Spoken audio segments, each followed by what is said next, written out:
Hello everyone, welcome back to Untold Struggle. I am Malaja Pathak and this is our first video. जितने भी MSc physics के students हैं इन सब के लिए ये पहला वीडियो होगा मेरा फ्रॉम MPHE 027 नैनो साइंस। सारे सब्जेक्ट्स के जो है प्लेलिस्ट बना दूंगी मैं सो दैट आपके लिए थोड़ा सा इजी हो जाए, लास्ट मिनट रिवीजन भी इजी हो जाए। और ये बहुत ही शॉर्ट वीडियोस होंगे, छोटे छोटे वीडियोस होंगे, एक एक टॉपिक को कवर करूंगी।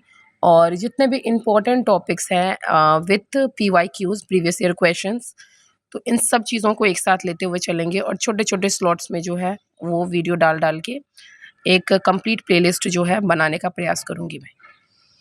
तो स्टार्ट करते हैं। हमारा जो पहला टॉपिक है वो है history of nano science and nano technology. देखिए, नैनो साइंस और नैनो टेक्नोलॉजी जो है हम सबको पता है रैपिडली इन्वॉल्व हो रहा है। ये जो फील्ड है ये काफ़ी जल्दी जो है इवॉल्व हो रहा है। और ये नैनो स्केल की अगर बात करें तो टिपिकली 1 से 100 नैनोमीटर तक जो है ये जाता है।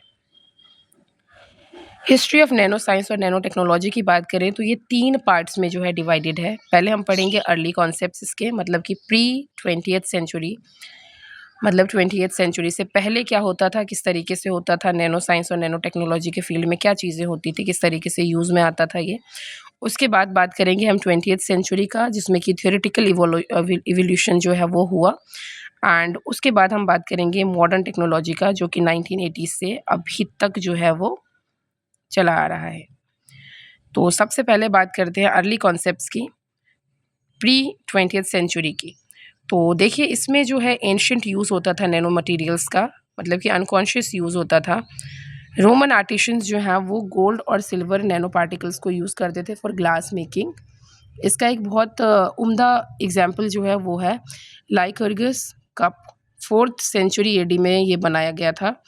ये जो है बेसिकली कलर चेंज करता था डिफरेंट डिफरेंट लाइटनिंग्स में।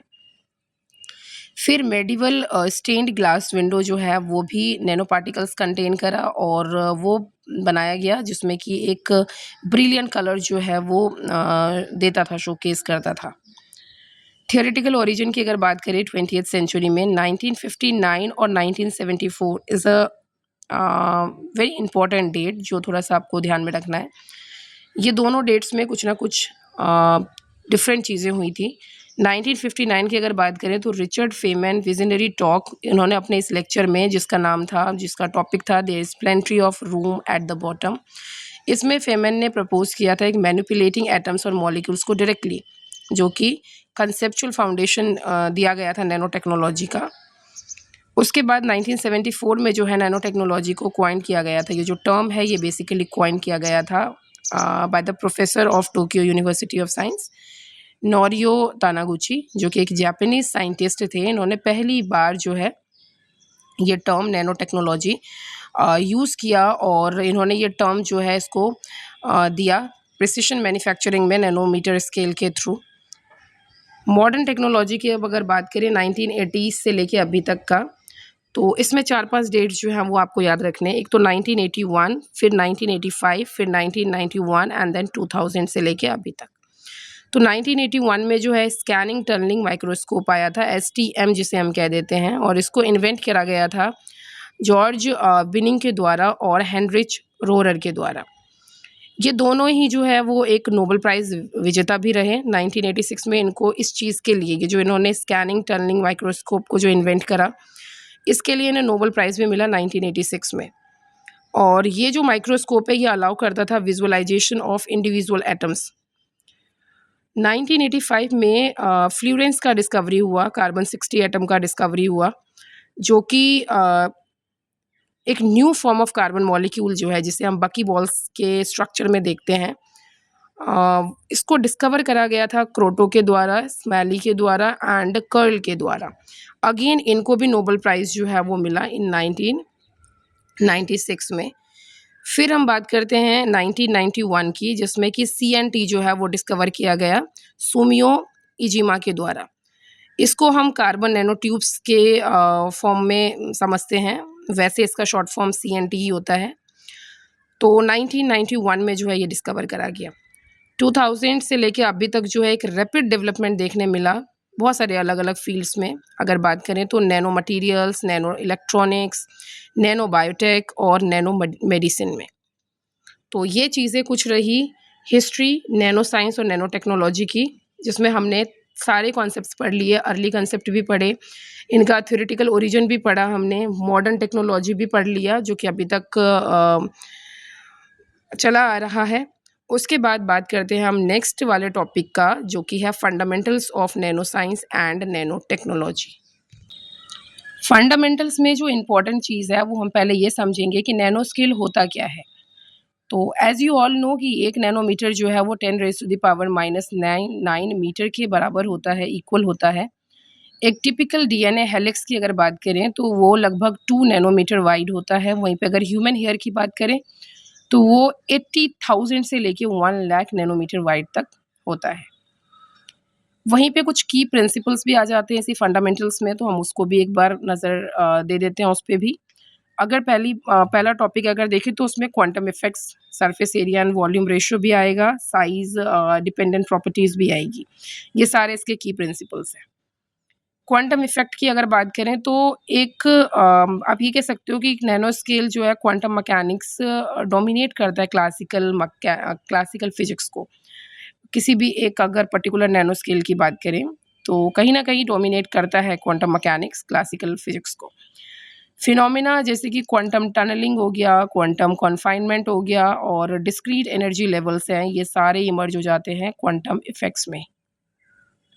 Surface area to volume ratio की अगर बात करें, तो इसमें 2 चीज़ें समझनी है आपको कि अगर पार्टिकल्स की किसी पार्टिकल्स की बात कर रहे हैं, तो जैसे-जैसे पार्टिकल्स जो है वो स्मॉलर होते जाएँगे, छोटे होते जाएँगे, उनका जो सरफेस एरिया है वो इंक्रीज़ होगा उनके वॉल्यूम के रिलेटिव। जिसकी वजह से जो है कहीं न कहीं एनहांस हो जाता है उसकी जो रिएक्टिविटी होती है, केमिकल रिएक्टिविटी होती है पार्टिकल की वो और ये काफ़ी हद तक अफ़ेक्ट करता है जो पार्टिकल है उसके मेल्टिंग पॉइंट्स को, इलेक्ट्रिकल और मैकेनिकल प्रॉपर्टीज़ को। नाउ साइज़ डिपेंडेंट प्रॉपर्टीज़ की अगर बात करें तो काफ़ी सारे मटीरियल्स जो हैं वो बिहेव करते हैं डिफरेंटली नैनो स्केल पे। तो यहाँ पे 2 अलग-अलग पार्टिकल्स की बात करी गई है। सो पहली बात है कि जो गोल्ड नैनो पार्टिकल है वो कहीं न कहीं रेड और पर्पल अपीयर होते हैं नैनो स्केल पे। और जो कार्बन है उसमें 2 वैराइटीज़ ऑफ कार्बन एटम आपको देखने मिलेगा। एक तो सॉफ्ट व्हिच इज़ ग्रेफ़ाइट और जो एक्सट्रीमली स्ट्रॉन्ग होता है वो है सीएनटी, कार्बन नैनो ट्यूब्स। अब एक नया टॉपिक है top down versus bottom up approach. तो ये 2 टाइप के अप्रोचेज़ हैं और ये जितनी चीज़ें मैं करवा रही हूँ आप फ्रीली बिल्कुल आपको वापस से सर्च आउट नहीं करना पड़ेगा कि क्या चीज़ है, कैसा है इम्पोर्टेंट चीज़ है। आप अगर इन टॉपिक्स को भी कर लेते हो ना, जितना मैं अपने चैनल पे अभी प्रोवाइड कर दूँगी आपको सारे सब सब्जेक्ट्स से रिलेटेड, तो वो आपके लिए इनफ है, बहुत अच्छा आप स्कोर कर पाओगे इग्नू में। So top down versus bottom up approaches जो हैं, इसमें अप्रोच जो है पहले हम देखते हैं टॉप डाउन मतलब ऊपर से नीचे एंड उसके बाद जो है नीचे से ऊपर वाला जो है वो अप्रोच भी देखेंगे विथ एग्जांपल्स। तो टॉप डाउन अप्रोच में जो है मिनिएचरिंग लार्जर स्ट्रक्चर्स मतलब जब हमको लार्जर स्ट्रक्चर्स बनाने होते हैं ना, तो टॉप डाउन जो अप्रोच है वो फॉलो करना होता है और इसका एक बहुत अच्छा एग्जांपल है लिथोग्राफी एंड चिप मेकिंग। वहीं पे जो बॉटम अप अप्रोच है वो एटम्स और मॉलिक्यूल्स जब बनते हैं, तो बॉटम अप अप्रोच जो है वही हम यूज़ करते हैं, उसी उसी यूज़ से जो है वो बनते हैं। नाउ इसके लिए जो एग्ज़ाम्पल है वो है self assembly of nano structures. Tools of nano technology में 2 टाइप के टूल्स के बारे में पढ़ेंगे, एक तो microscopes and then fabrication techniques. Microscope में आ जाएगा AFM which is atomic force microscope, फिर एसटीएम आएगा स्कैनिंग टनलिंग माइक्रोस्कोप और जो लास्ट माइक्रोस्कोप है वो है TEM which is transmission electron microscope. तो ये 3 टाइप के माइक्रोस्कोप्स होते हैं जो नैनो टेक्नोलॉजी के टूल्स होते हैं। उसके बाद फैब्रिकेशन टेक्निक्स में आ जाएगा lithography, self assembly, chemical vapour deposition etcetera, ये सारे फैब्रिकेशन टेक्निक्स हैं।